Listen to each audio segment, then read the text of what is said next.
journalists. Journalists didn't go there. As a consequence, Christian Amanpour of CNN didn't go there and wasn't present when atrocities were committed.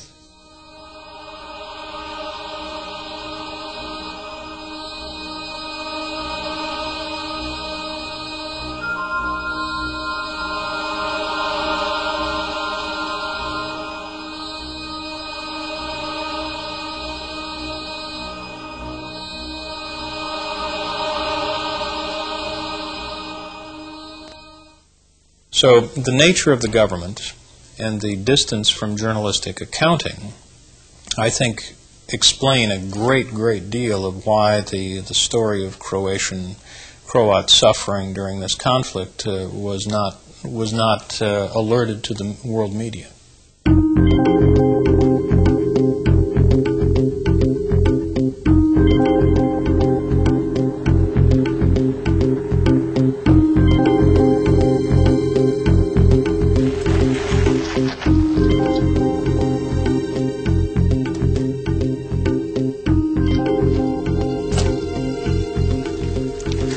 Up until the point of the Croat-Muslim conflict, this road was the so-called Road of Salvation. This road was the only road that connected those parts of Bosnia and Herzegovina that were not occupied by the Serbs.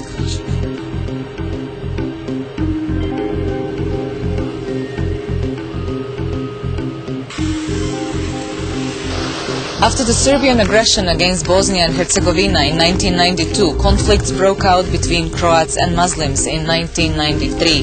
They became widespread in the spring and gained their full intensity in the summer, continuing until the agreements in Washington were signed in 1994. During the war between these two parties, that is until the signing of the Washington agreements, the Muslims in time gained control of the territory that had been held by Croats. The result of this was a large exodus of Croatians from cities and towns in central Bosnia, where the larger Muslim forces had overpowered the HVO. Thus, after these military defeats, Croatians found themselves expelled from many cities. Almost the entire coastal area of the Republic of Croatia, well developed for tourism and replete with hotels and camps, was filled by Croatian and Muslim refugees from Bosnia and Herzegovina. Most of these were women, children, and the elderly, whose militarily able men were fighting each other somewhere in these mountains. During these conflicts, soldiers of the Bosnian Muslim army massacred Bosnian Croat civilians, and one of the bloodiest of these massacres happened right here on this road, the so-called Road of Salvation.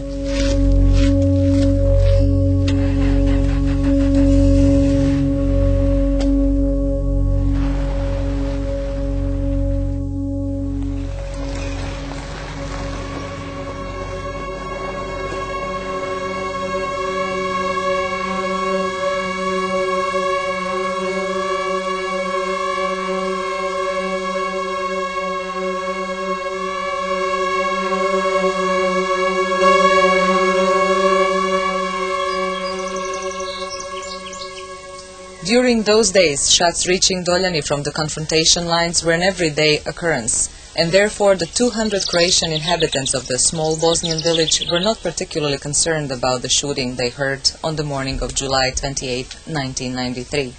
The men went to gather wheat, and the women stayed at home preparing lunch.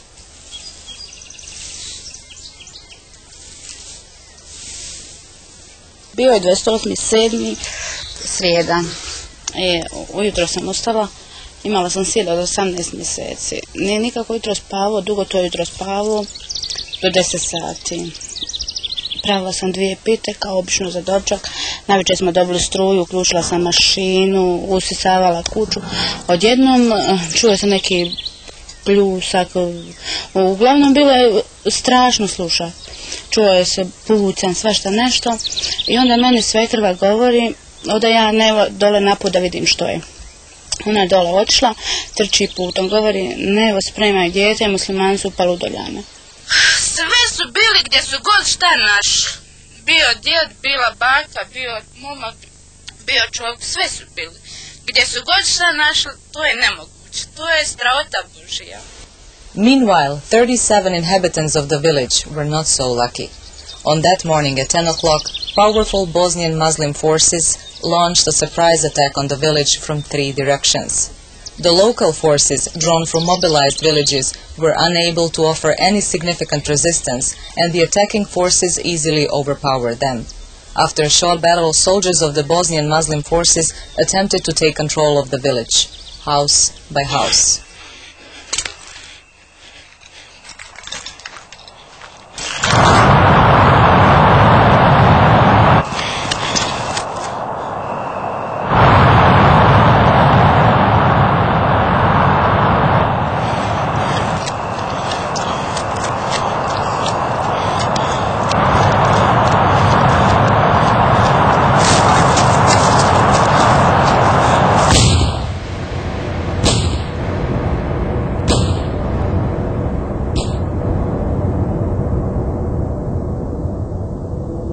In the afternoon hours, these surrounding mountains and woods of Doljani were full of Croats seeking refuge from the attacking Bosnian Muslim forces.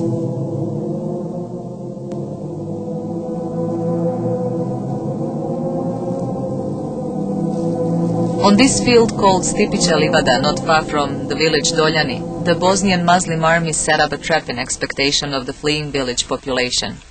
This field has a fresh water spring, and since temperatures that summer